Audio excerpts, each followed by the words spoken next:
Pranav Goa Thakurta from EduTV. Today with us is Dr. Raj Singh, Vice Chancellor, Ansal University, and Dr. Gurudat, Vice Chancellor, Raffles University, Neemrana. Dr. Singh, what we have observed and seen, two states in India, Kerala and Punjab, they have done really well, prospered.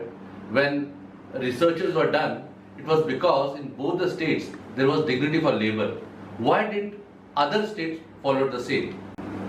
It's not a question of states following it. I think if you look at much bigger picture at the national level, there was a mushrooming growth of engineering colleges. So children stopped going to polytechnics or, for that matter, ITIs. Where we developed technicians and vocational kind of skills. So if you get into engineering college, the stated objective of engineering are different, even though you didn't teach them the skills which otherwise you would have learned in a polytechnic or an ITI kind of institute. So I think we need to look at skills in two different ways. One, whenever we talk about skill development in the context of, let's say, National Skill Development Council, we're talking about students who could never pass from the school, who passed only 8th class or failed in 10th or failed in 12th. This skill development concept is for those children, so that you can make them employable, number one, and if they want, you can give equivalence to these skills and move them from a totally informal system to formal schooling system, and then formal school system to university in case they want to do it. Perhaps I would be talking more about the skills from the university's perspective. That's what I would know more than the school system. And in that case, I think the skills have to be understood in higher order skills, which are globally transferable skills. Over the last 12 to 15 years, I've been talking to industry and other stakeholders who often go out and say that the graduates lack skills. So I often ask them what skills they lack. And everybody will draw out some 5, 6, 7 skills as it comes to the mind. And I kept making a list of them. So if I avoid duplication, I can very well zero in about 10 to 12 skills which they've been referring to, whether they are Indians or global corporate leaders. And those skills would be more like soft skills, communication skills, foreign language, analytical skills, time management, data handling, etc., or perhaps comfort with new technologies. But some people also talk about ethics, governance, right, also character building, kind of thing which has not been institutionalized in this country. So if I look at these 10 to 12 skills which we need to develop at school and college and university level, next question comes in, how do you develop it? And to me, you can't offer a separate module on these 12 skill sets, which perhaps most of these are doing. Somebody came from the industry, I'll develop this skill in your student, 30 hours you give me or 40 hours you give me. So they teach for 30, 40 hours and go away. Skills will never be developed. I think these skills need to be developed by almost each and every teacher. Who stops me from developing presentation skills, for example, when I'm teaching accounting? Who stops me from teaching time management if he's teaching mathematics, for example? Or who stops you from learning time management if he's teaching international law, for example? Excellent. I think every faculty, every teacher, no matter which subject teach, should develop these skills because they are universal. They cut across disciplines. And for this, we need to do perhaps following things. Number one, reduce classroom contact hours drastically in India. I remember about 5-6 years ago, our colleges and universities reached an all-time peak of contact hours, 35 to 40 hours a week, which according to me is criminally high. Internationally, best of the institutions do not go beyond 22, 23, 24 hours. And majority of them less than 20 hours. All the leading universities and institutions all over the world, because they moved learning outside the class.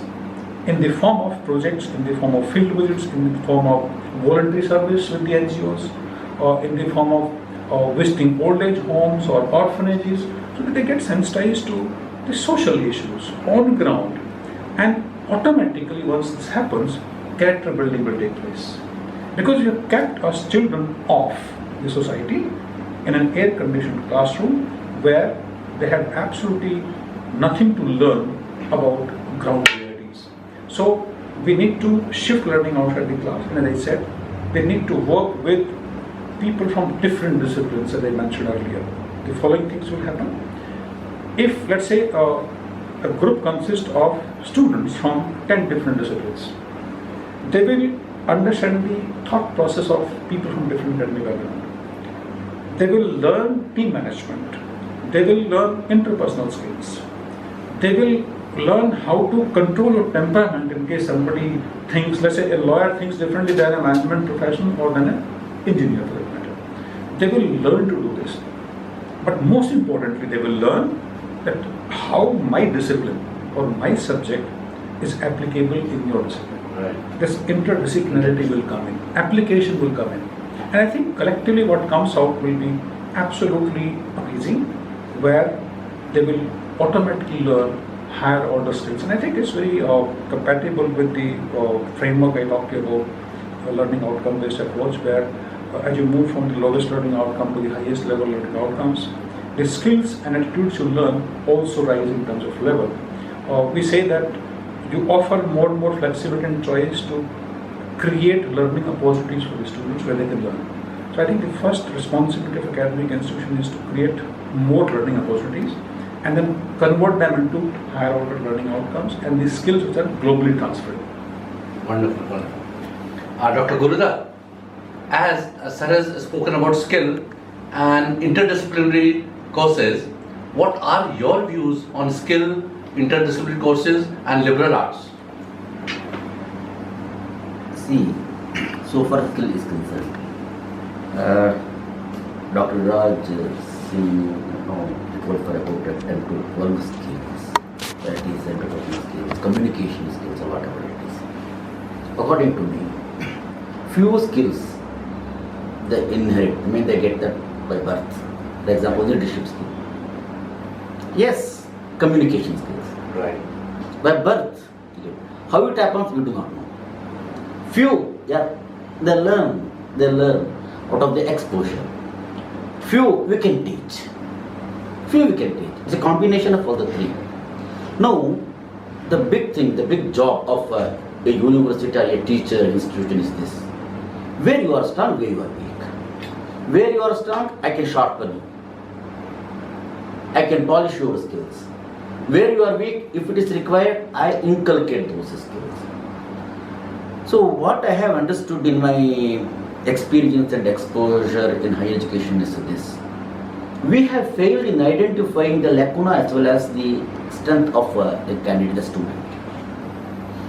The student, okay, when we expose him to the market, job market or whatever it is, he is not able to take up the challenge in a correct way.